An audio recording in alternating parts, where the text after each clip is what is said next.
స్తుతికి పాత్రుడు పూజనీయుడు. పాడదాం. యేసే స్తుతికి పాత్రుడు పూజనీయుడు.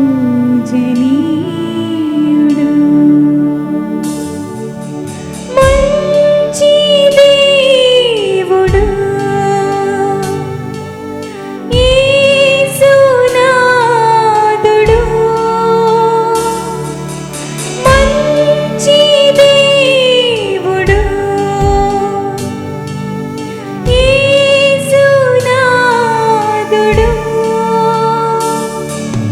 హల్లెలూయా హల్లెలూయా హల్లెలూయా హల్లెలూయా హల్లెలూయా హల్లెలూయా హల్లెలూయా హల్లెలూయా.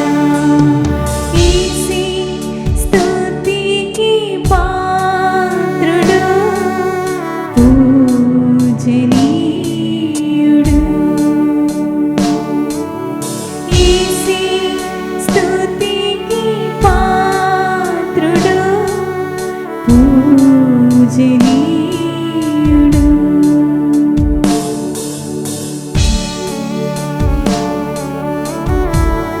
నీకే వందనాలు యేసయ్యా, నీకే స్తుతులు ప్రభువా. హల్లెలూయా.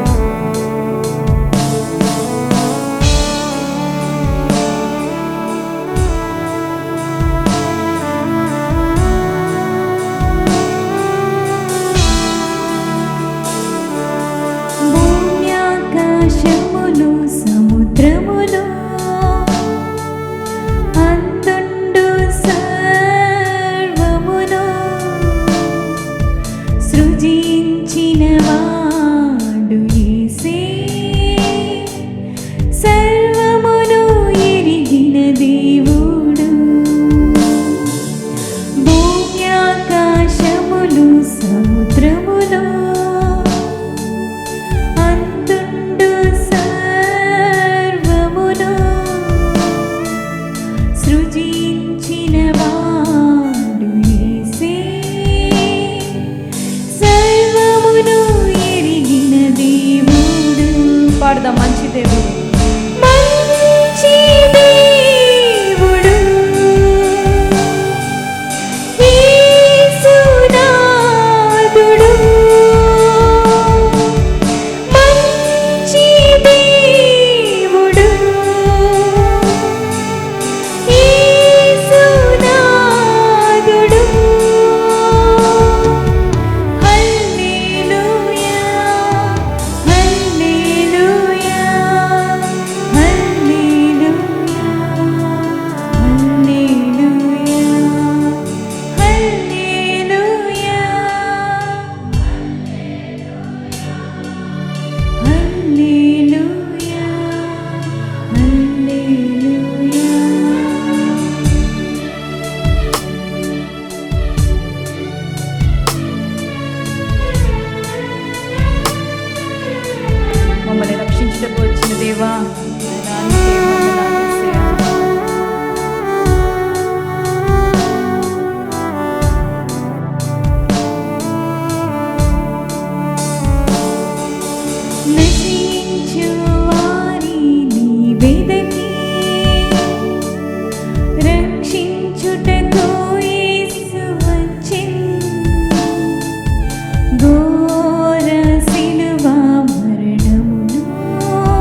పాడతాం. కృంగిన వారిని లేవనెత్తు,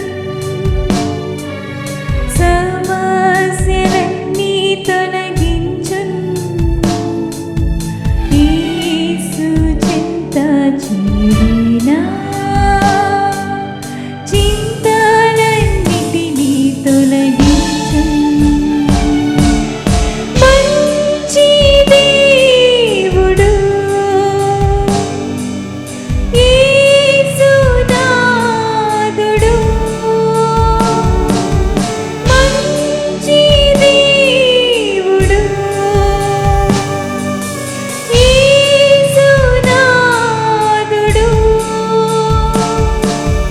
హల్లెలూయా హల్లెలూయా హల్లెలూయా హల్లెలూయా హల్లెలూయా హల్లెలూయా హల్లెలూయా హల్లెలూయా. యేసే స్తుతికి పాత్రుడు, పూజనీయుడు.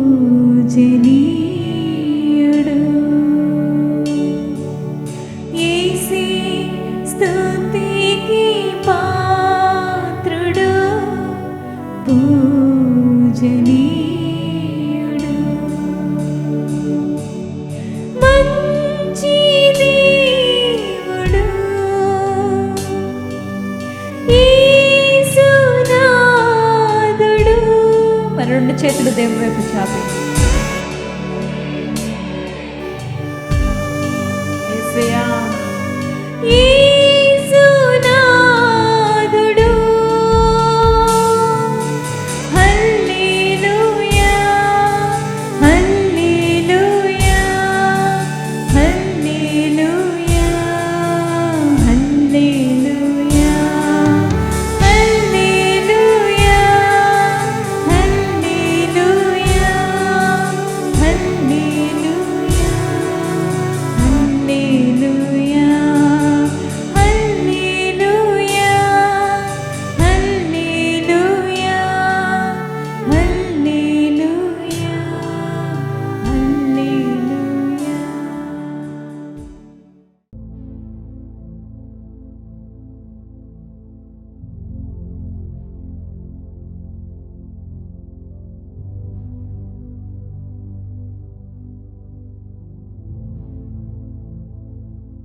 క్రీస్తునందు ప్రియమైన సహోదరి సహోదరులారా, ఈరోజు మన ధ్యానాంశము సంతృప్తి, కంటెంట్మెంట్ అనే అంశాన్ని గురించి దేవుని యొక్క వాక్యాన్ని మనం విందాం. మొదటి తిమోతి పత్రిక 6వ అధ్యాయము 6 నుండి 8 వచనాలు మనం చదువుకుందాం. మనం ఈ లోకములోనికి ఏమీ తేలేదు, దీనిలో నుండి ఏమీ తీసుకొని పోలేము. కాగా అన్న వస్త్రములు గలవారమై ఉండి వాటితో తృప్తి పొంది ఉందము. సంతుష్టి సహితమైన దైవభక్తి గొప్ప లాభ సాధనమై ఉన్నది. దేవుని పిల్లలమైనటువంటి మనమందరం కూడా మనం ఈ లోకంలోనికి ఏమీ తేలేదు, ఇది మనం గుర్తుపెట్టుకోవాలి. దీనిలో నుండి ఏమీ తీసుకొని పోలేము. ఏమీ తేలేదు, ఏమీ తీసుకుని పోలేము. ఈ లోకంలో ఏది సంపాదించినా అన్నీ ఇక్కడ వదిలేయాల్సిందే. ఈ లోకం నుంచి మనం పట్టుకుపోయేది ఏదీ లేదు, తీసుకెళ్ళేది ఏది లేదు. అయితే ఒకటి, మనం అందరం కూడా అన్న వస్త్రములు కలిగినటువంటి వారమై ఉండి వాటితో తృప్తి పొందేందుము. సంతుష్టి సహితమైన దైవభక్తి గొప్ప లాభ సాధనమై ఉన్నది. ఈరోజు మనం సగం బాధపడేది భోజనం కోసం, వస్త్రాల కోసం కాదు. ఏవో లేని వాటిని మనం సంపాదించాలి అనే ఉద్దేశంతోనే మన బాధలు, వేదనలు, మన కష్టాలు అన్నీ కూడా ఆధారపడి ఉన్నాయి. కనుక దేవుని వాక్యం చెప్తున్నటువంటి సత్యం ఏంటంటే, మనందరం కూడా అన్న వస్త్రములు కలిగిన వారమై తృప్తి పొంది ఉండాలి. దైవభక్తి ఇది చాలా ప్రాముఖ్యమైనది. ఈ లోకంలో ఏదున్నా ఏది లేకపోయినా దైవభక్తి గొప్ప లాభ సాధనం. నేను అనుకుంటున్నాను, ఈ గొప్ప లాభ సాధనం ఏంటి, ఇది ఏమి సంపాదించవచ్చు దీని ద్వారా అని అంటే, ఏమైనా సంపాదించవచ్చు, ఏమైనా పొందుకోవచ్చు. కాబట్టి దైవభక్తి ఇప్పటి జీవ విషయంలోనూ రాబో జీవం విషయంలోనూ అది మేలుకరమైనది.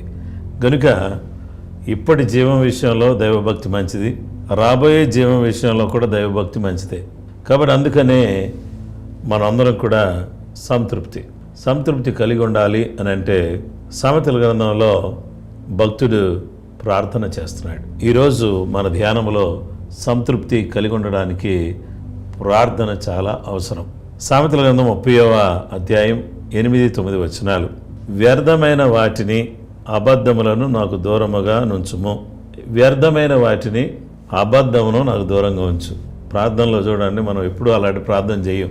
దేవా, వ్యర్థమైన నాకు దూరంగా ఉంచు, అబద్ధమైన వాటిని నాకు దూరంగా ఉంచు, పేదరికమును ఐశ్వర్యమును అవి నాకు దయచేయకు. నాకు పేదరికం వద్దు, నాకు బాగా ఫిల్తీ రిచ్గా ఉండడం అనేది వద్దు. నాకు అంటే బాగా ధనవంతులుగా ఉండడం కానీ బాగా పేదరికంలో ఉండడం కానీ రెండు వద్దు. నాకు తగినంత ఆహారం నాకు అనుగ్రహించు. చూడండి ప్రార్థన ఎంత బాగుందో. వ్యర్థమైన వాటిని అబద్ధాన్ని నాకు దూరంగా ఉంచు, పేదరికాన్ని ఐశ్వర్యాన్ని నాకొద్దు, అవి రెండు వద్దు. నాకు ఆహారము అనుగ్రహించు. అది కూడా ఎక్కువైన ఎడలని నేను కడుపు నిండిన వాడనై నిన్ను విసర్జించి యెహోవా ఎవడని అందునేమో. ఒకవేళ బాగా ఫుడ్ ఎక్కువైపోయింది అనుకో, దేవుడేంటి అని లెక్కలేనితనంగా ఉంటానేమో. ఒకవేళ బీదనైతే ఒకవేళ వేరే వాళ్ళది ఏమైనా దొంగిలిస్తామని ఆలోచన రావచ్చు. కాబట్టి నాకు బీదరికం వద్దు నాయన, ఐశ్వర్యం వద్దు, నాకు ఆహారం అనుగ్రహించు అని ప్రార్థన చేస్తున్నాడు భక్తుడు. గనుక ఈరోజు దేవుని బిడ్డలమైనటువంటి మనం తృప్తి అనేది చాలా ప్రాముఖ్యమైనది. ఇలాంటి ప్రార్థన చేస్తే మనకి ఏం కలుగుతుందంటే నిజంగా తృప్తి కలుగుతుందండి. కాబట్టి మన ప్రార్థనలో దీన్ని కలుపుకుంటే వ్యర్థమైన వాటిని నాకు దూరం చేయి, అబద్ధాలు నాకు దూరం చేయి, పేదరికం నాకు వద్దు, ఐశ్వర్యం నాకు వద్దు, నాకు ఆహారం దయచేయి. ఒకవేళ ఐశ్వర్యం ఎక్కువై బాగా తినేసి దేవుడు ఎవరు అంటానేమో, ఒకవేళ పేదనైతే దొంగనవుతానేమో, మరి దొంగకు దేవుని రాజ్యం లేదుగా. కాబట్టి అందుకనే ఈ వద్దునే నాకు అని ప్రార్థన చేస్తున్నాడు. కాబట్టి ఈరోజు తృప్తి కలిగి ఉండడానికి మనం అందరం కూడా ఏం చేయాలంటే ప్రార్థన చేయాలి. దేవుని వాక్య భాగంలో మనం చూస్తే తృప్తి కలిగి ఉండడానికి నేర్చుకోవాలి. Learn to be content. నేర్చుకోవాలి. ఇది నేర్చుకోకపోతే తృప్తి రాదు. మనకి అసంతృప్తిగానే మనం బ్రతుకుతూ ఉంటాం. ఎందరో అసంతృప్తిగా జీవించి అసంతృప్తులై తమ జీవితాన్ని వ్యర్థంగా చాలించినటువంటి వారు చాలామంది ఉన్నారు. ఉన్నటువంటి వాటిని బట్టి సంతోషించక లేని వాటి కొరకు వెంపర్లాడుతూ చాలామంది తమకున్నటువంటి వాటిని బట్టి కాక లేనటువంటి వాటి కోసం పరిగెత్తుతూ ఉన్నటువంటి వారిగా ఉన్నారు. తృప్తి అనేది చాలా ప్రాముఖ్యమైనది. ఫిలిప్పీ పత్రిక 4వ అధ్యాయం 11వ వచనంలో, నాకు కొదువ కలిగినందున నేను ఇలాగూ చెప్పుటలేదు, నేనే స్థితిలో ఉన్నానో ఆ స్థితిలో సంతృప్తి కలిగి నేర్చుకుని ఉన్నాను. దేన స్థితిలో ఉన్న నెరుగుదును, సంపన్న స్థితిలో ఉన్న నెరుగుదును. నాకు కొదువ కలిగినందుగా నేను ఇలా చెప్తున్నానని మీరు అనుకుంటారేమో అని పౌలు గారు ఏమన్నారంటే, నేనే స్థితిలో ఉన్నానో ఆ స్థితిలో సంతృప్తి కలిగి ఉండాలని నేర్చుకుని ఉన్నాను. దేన స్థితిలో ఉండ నెరుగుదును. దేన స్థితిలో కూడా అడ్జస్ట్ అయి నేను ఉండగలుగుతాను. సంపన్న స్థితిలో కూడా నేను ఉండనెరుగుదును. రోడ్డు ప్రక్కనే ఉన్నటువంటి బండి దగ్గర టిఫిన్ చేస్తే ఎలా ఉంటుందో నాకు తెలుసు. 5 స్టార్ హోటల్లో కూడా టిఫిన్ చేస్తే ఎలా ఉంటుందో, భోజనం చేస్తే అక్కడ నివసిస్తే ఎలా ఉంటుందో కూడా నాకు తెలుసు. అంటే ఆ అనుభవం ఈ అనుభవం, ఇక్కడ నేను ఉండగలుగుతాను, అక్కడ నేను ఉండగలుగుతాను. అంటే ఏ విధమైనటువంటి తారతమ్యం లేదు. నేను ఉన్నత స్థాయిలో ఉండగలుగుతాను, లేమిలో కూడా ఉండగలుగుతాను, దేన స్థితిలో కూడా ఉండగలుగుతాను అని పౌలు గారు చెప్తున్నారు. అవును, నిజమే. ఒక బాగా ఇరుకుగా ఉన్నటువంటి ఇంట్లో, చాలా పేద స్థితిలో ఉన్నటువంటి వారి ఇంట్లోకి వెళ్ళి అక్కడ వాక్యం చెప్పడం తెలుసు. సంపన్న స్థితిలో ఉన్నటువంటి వారి ఇంట్లో వాక్యం చెప్పడం కూడా తెలుసు.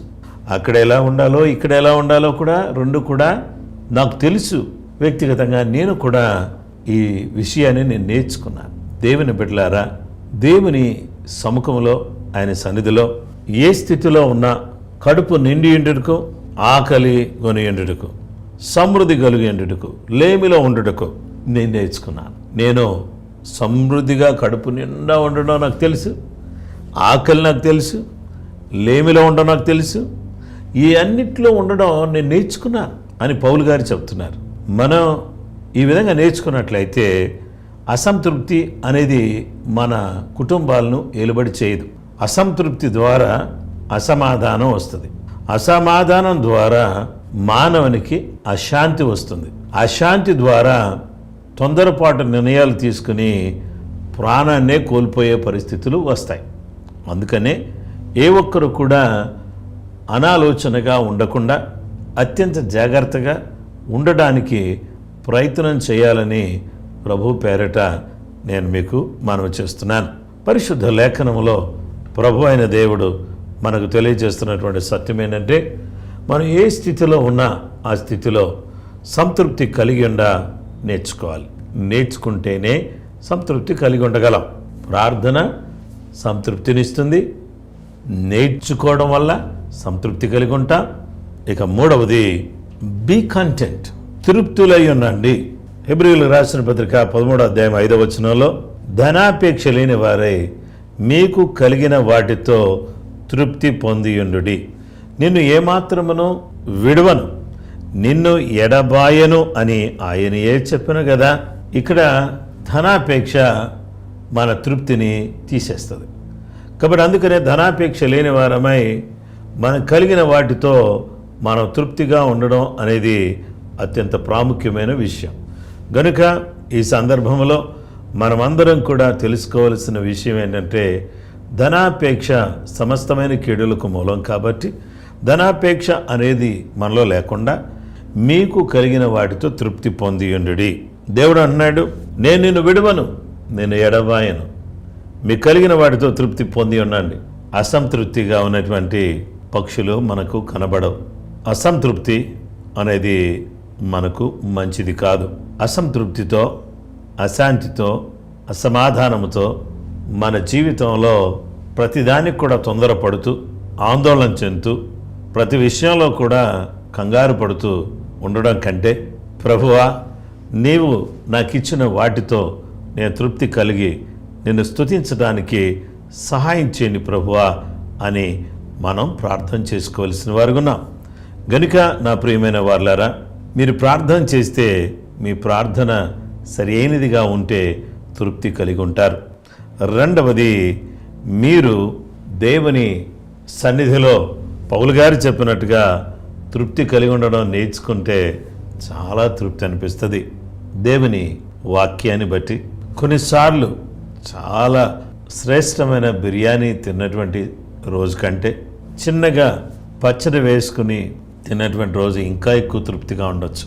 మనసు బాగులేనప్పుడు తృప్తి ఏముంటుంది చెప్పండి? దేవుని సన్నిధిలో ప్రార్థన చేసుకుని తృప్తి కలిగి ఉండడానికి నేర్చుకుని తృప్తులమై బ్రతికితే మనం పని చేయగలుగుతాం. ఎవరు తృప్తి కలిగిన వారో వారు ఏం చేస్తారంటే అసంతృప్తిని అధిగమించి ఆత్మ సంబంధంగా జీవించటానికి వీలు కలుగుతుంది. అలాగూ మనం అందరం కూడా తృప్తిగా జీవించేవారిగా, సంతృప్తి కలిగిన వారిగా, దైవ భక్తి కలిగినటువంటి వారిగా, ప్రార్థన జీవితం కలిగినటువంటి వారిగా, తృప్తి కలిగి ఉండడం నేర్చుకునేవారిగా, తృప్తులమై జీవించేవారిగా, అలా జీవిస్తూ దేవుని స్తుతించి దేవుని మహిమపరుస్తూ బ్రతకడానికి కృపగల దేవుడు మనందరికీ తన కృప, తన సహాయం మనకు దయచేయును గాక. ప్రార్థన చేసుకుందాం.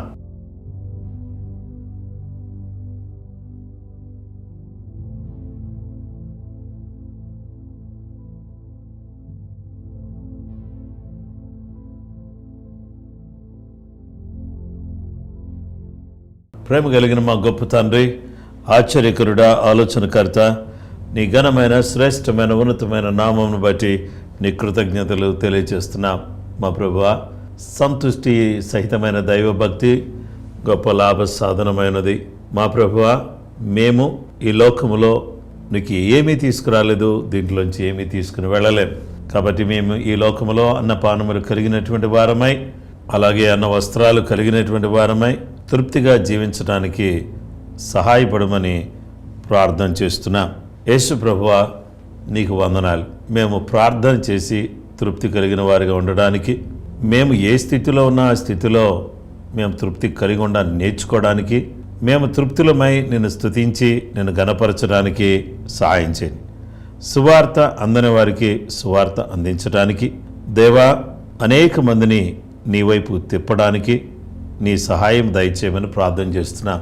విశ్వాసులను నీ రాజ్య విస్తరణ కొరకు సిద్ధపరిచి లోకాన్ని పరిపూర్ణంగా రూపాంతరంలోకి నడిపించేటటువంటి వారిగా పంపించటానికి సంసిద్ధత మీరు దయచేయండి. నీ ప్రేమను పంచేవారిగా మేము ఉండడానికి సహాయం చేయండి. మా ప్రభువా, నీకు స్తోత్రం చెల్లిస్తున్నాం. ఆత్మల రక్షణ కొరకు ప్రార్థన చేస్తున్నాం. అనేక మంది గుడ్ ఫ్రైడే రోజు బాప్తిస్మం పొందడానికి సహాయం చేయండి. ప్రభువా, నీకు స్తోత్రం. అందరూ మారుమనసు పొంది పాప క్షమాపణ నిమిత్తం బాప్తిస్మం పొందడానికి సహాయం చేయండి. జరిగే ప్రతి ఆరాధనలో మీ కృప దయచేయమని ప్రార్థన చేస్తున్నాం. అలాగుననే పెనియల్ ప్రేయర్ పార్క్ కొరకు ప్రార్థన చేస్తున్నాం. తండ్రి, నీ అద్భుతమైన కార్యాలు జరిగించమని వేడుకొనుచున్నాం. మా ప్రభు, నీకు స్తోత్రం చెల్లిస్తున్నాం. గృహాలు లేని వారికి గృహాలు దయచేయండి. ఒకవేళ ఎవరి గృహాలైనా నేను కన్స్ట్రక్షన్లో ఉంటే, పనుల్లో ఉంటే అవి త్వరగా కంప్లీట్ అవ్వడానికి సహాయం చేయండి. వాహనాల కొరకు ప్రార్థన చేస్తున్నాం. వాహనాలు లేని వారికి వాహనాలు దయచేయండి. అలాగుననే ప్రభా, వివాహ సంబంధాలు కుదరడానికి సహాయం చేయండి. సంతానం లేని వారికి ప్రభువా చక్కటి సంతానం ఇచ్చి నీ కృప చూపించండి. ఆర్థిక ఇబ్బందులన్నీ కూడా ప్రతి బిడ్డను విడిచిపోవునుగాక.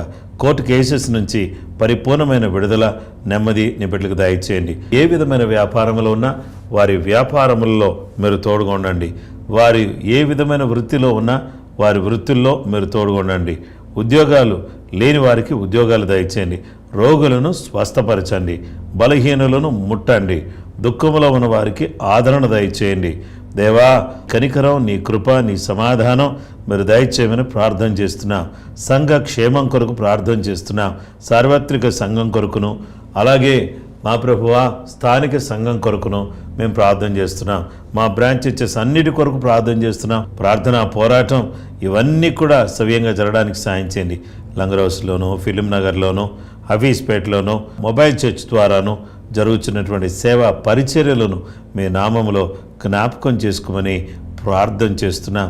హల్లెలూయా, నీకు స్తోత్రం చెల్లిస్తున్నాం. తండ్రి, మాకు మీరు అనుగ్రహించిన బ్రాంచ్ చర్చెస్ అన్నిటి కొరకు, సేవకుల కొరకు నైనా నీ ప్రత్యేకమైనటువంటి కృప చూపిస్తున్నాం. నెట్వర్కింగ్ చర్చెస్ కొరకు ప్రార్థన చేస్తున్నాం. దేవా, అద్భుతమైన కార్యాలు చేయండి. ప్రపంచమంతటినీ జ్ఞాపకం చేసుకోండి. భారతదేశాన్ని జ్ఞాపకం చేసుకోండి. తెలంగాణ రాష్ట్రాన్ని జ్ఞాపకం చేసుకోండి. ఆంధ్రప్రదేశ్ని జ్ఞాపకం చేసుకోండి. ఇండియన్ నేవీ కొరకు ప్రార్థన చేస్తున్నాం. ఇండియన్ ఎయిర్ ఫోర్స్ కొరకు ప్రార్థన చేస్తున్నాం. ఇండియన్ ఆర్మీ కొరకు ప్రార్థన చేస్తున్నాం. యెరూషలేము క్షేమం కొరకు ప్రార్థన చేస్తున్నాం. గొప్ప దేవ, ఆశ్చర్యకరుడా, ఆలోచనకర్త, నీ పాదాలకు కృతజ్ఞతలు, వందనాలు, స్తోత్రాలు చెల్లిస్తున్నాం. మా తండ్రి నాయన, నీకే మహిమ, నీకే ఘనత, ప్రభావాలు ఆరోపిస్తున్నాం. జేజీఎం సబ్స్క్రైబర్స్ అందరినీ కూడా దీవించండి. అనేక మంది సబ్స్క్రైబ్ చేయడానికి, లైక్ చేయడానికి, ఈ యొక్క వాక్యాలు అనేక మందికి షేర్ చేయడానికి అందరికీ సహాయం చేయని ప్రభువా. అనేక వందలాది, వేలాది, లక్షలాది మంది ప్రజలకు దీవెనకరంగా మీరు మార్చి కార్యం చేస్తున్నందుకు నీకు వందనాలు చెల్లిస్తున్నాం. కుటుంబాలన్నింటినీ కాపాడండి తండ్రి. దయ చూపించండి ఆయన. అద్భుతమైన కార్యాలు చేయండి తండ్రి. ఎవరెవరు ఏ కష్టాల్లో ఉన్నారో, ఏ ఇబ్బందుల్లో ఉన్నారో వాటన్నిటి నుంచి బిడ్డలకు విడుదల దయచేయండి తండ్రి. తీవ్రమైనటువంటి రోగములతో బాధపడుతున్నటువంటి వారికి నెమ్మది ప్రసాదించి, స్వస్థత చేకూర్చి, ఆరోగ్యం ఇచ్చి, ఆశీర్వదించి, బలపరిచి, భద్రపరచమని కృపామయుడని క్రీస్తు యేసు పరిశుద్ధ నామములో ప్రార్థించి వేడుకొంచున్నామా పరలోకపు తండ్రి. ఆమేన్. మన పరమ తండ్రి అయిన దేవుని ప్రేమ, కుమారుడైన యేసుక్రీస్తు ప్రభువారి యొక్క కృప, పరిశుద్ధాత్మ దేవుని అన్యోన్య సహవాసము, సమాధానము సకల లోకములో ఉన్న పరిశుద్ధులకు, ఈ ప్రార్థనా పోరాటంలో ఏకీభవించుచున్న ప్రతి వారికి సదా దేవుని కృపతోడే నడిపించునుగాక. ఆమేన్. అందరికీ వందనాలండి. ప్రభు మిమ్మల్ని, మీ కుటుంబాలను సమృద్ధిగా దీవించునుగాక. దేవుని కృప మీకు తోడైండునుగాక. ఆమేన్.